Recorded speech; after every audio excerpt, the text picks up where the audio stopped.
기록보관소 X. 1960년대 미국 남부 시민권 운동이 고조되던 그 시기, 흑인 스포츠 스타들은 단순한 운동선수를 넘어 저항의 상징으로 자리잡고 있었습니다. 그런 시대의 한 복판에 스위트짐 로빈슨이라는 이름은 한때 떠오르는 복싱 유망주로 주목받았었죠. 그러나 그는 갑작스럽게 사라졌고 그의 이름은 대중의 기억 속에서 완전히 잊혀졌습니다. 오늘 기록보관소 X에선 미국 ESPN이 2009년 보도한 특집 기사를 바탕으로 수십 년간 침묵 속에 가려졌던 스위트짐 로빈슨의 실종 사건과 그를 둘러싼 진실을 파헤칩니다. 짐 로빈슨, 별명은 스위트. 1960년대 마이애미에서 활동하던 웰터급 복서로 그의 전성기는 짧았지만 인상 깊었습니다. 로빈슨은 날렵한 스텝과 정교한 펀치로 지역대회에서 빠르게 주목받았으며 수많은 팬을 확보한 기대주였죠. 그의 가장 유명한 기록은 무하마드 알리와 맞붙었던 사나이로도 잘 알려져 있습니다. 하지만 알리와의 경기는 그의 삶을 갈라놓는 분기점이 되었습니다. 당시 1961년 무하마드 알리는 복싱계의 신성으로 부상 중이었고 로빈슨은 그와의 경기에서 압도적으로 패배했습니다. 로빈슨은 경기 48시간 전에 통보를 받고 급히 링에 올랐고 경기 준비는커녕 장비조차 제대로 갖추지 못한 상태였습니다. 알리는 로빈슨을 1라운드도 채 가지 않아 쓰러뜨렸습니다. 이후 그의 커리어는 급격히 하락세를 탔고 그는 점점 대중의 눈앞에서 사라지게 됐죠. 로빈슨은 마이애미의 파이브 포인트라 불리는 가난한 지역에서 태어나고 자랐습니다. 당시 이 지역은 흑인 사회의 빈곤과 차별의 축소판이라 불릴 만큼 생존 자체가 전쟁과도 같은 곳이었습니다. 그는 그곳에서 어린 시절부터 살아남기 위해 싸움을 배웠고 그것이 곧 복싱으로 이어졌습니다. 생존을 위한 싸움이 그의 기술이 되었고 무기가 되었습니다. 하지만 그런 그의 인생은 한 번의 경기로 무너졌죠. 로빈슨은 1963년 이후 모든 공식 경기 기록에서 자취를 감춥니다. 주류 언론과 복싱협회는 그의 행방에 대해 전혀 언급하지 않았고 동료 선수들조차 그가 어디로 갔는지 알지 못했습니다.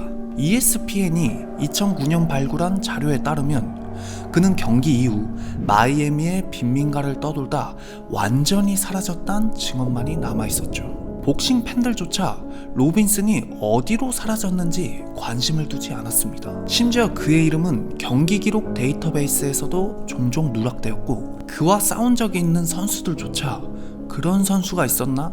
라고 회고할 정도였습니다. 역사에서 사람 하나가 사라지는 것은 이렇게 간단한 일이었습니다. 일부 증언에 따르면 그는 알리와의 경기 이후 극심한 좌절을 겪으며 약물과 빈곤에 시달렸고 정신적으로도 불안정한 모습을 보였다 합니다. 한때 그의 트레이너였던 인물은 그가 마지막으로 떠나던 날 말없이 체육관에서 짐을 싸더니 그냥 사라졌다. 아무 말도 없이 라고 회상합니다. 2009년 ESPN의 탐사기자 톰 프렌디는 로빈슨이란 존재의 의문을 품고 조사를 시작합니다.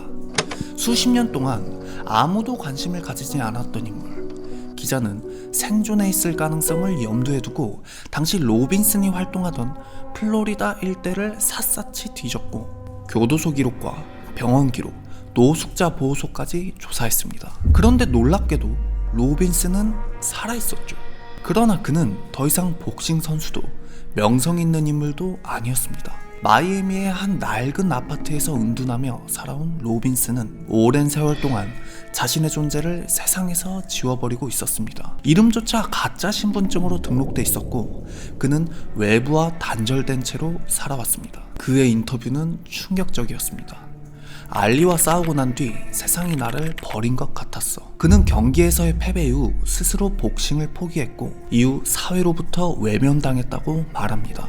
나를 찾는 사람도 없었고 내가 돌아갈 무대도 없었지.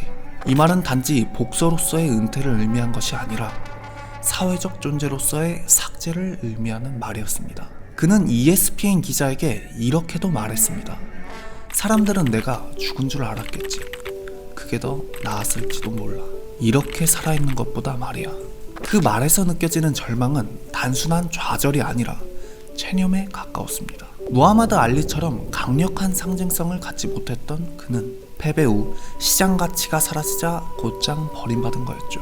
로빈슨은 알리의 그림자에 가려진 존재였고 그가 사라져도 아무도 의문을 품지 않았습니다. 1960년대 미국 사회는 인종 간 긴장이 극에 달했던 시기입니다.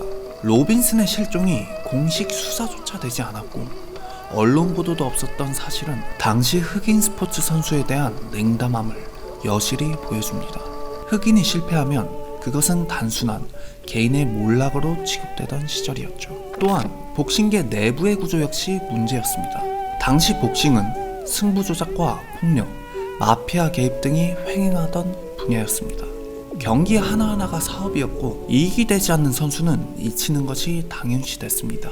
로빈슨은 그 피해자 중 하나였던 셈이죠. ESPN에 탐사 보도가 나간 후 몇몇 스포츠 평론가들은 이렇게 말했습니다. 그는 단 한 번의 경기로 잊힌 선수가 아니다. 그를 잊은 것은 우리가 그를 존중하지 않았기 때문이다. 스위트 짐 로빈슨의 이야기는 단지 한 사람의 인생이 사라진 것이 아니라 시스템과 사회가 어떻게 개인을 지워버릴 수 있는지를 보여주는 사례입니다.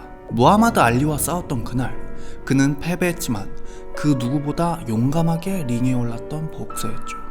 알리와의 경기를 앞두고 로빈슨은 알리보다 16파운드 가볍고 훈련조차 제대로 받지 못한 상태였습니다. 하지만 그는 대전료 몇 달러를 받기 위해 또다시 가난한 삶을 연명하기 위해 기꺼이 링에 올랐죠. 그 선택은 결과적으로 그의 커리어를 끝내는 동시에 그를 역사에서 잊히게 만들었습니다. ESPN이 보도한 그의 삶은 이후 작은 반향을 일으켰고 몇몇 복싱 팬들과 역사가는 그의 커리어를 재조명하려 했습니다. 일부 복싱 기록 보존 단체에선 그를 위한 아카이브 설립도 논의했지만 자금과 관심 부족으로 흐지부지됐죠. 이젠 그의 이름은 대중에게 낯설기만 합니다.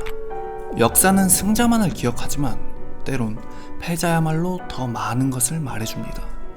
스위트 짐 로빈슨, 그는 잊힌 이름이지만 우리가 기억해야 할 존재입니다. 듣고 싶은 이야기가 있다면 댓글로 남겨주세요. 앞으로도 수많은 미스터리 기록보관소 X에서 전해드리겠습니다. 흥미롭게 들으셨다면 구독 부탁드리며 오늘은 여기까지 하겠습니다.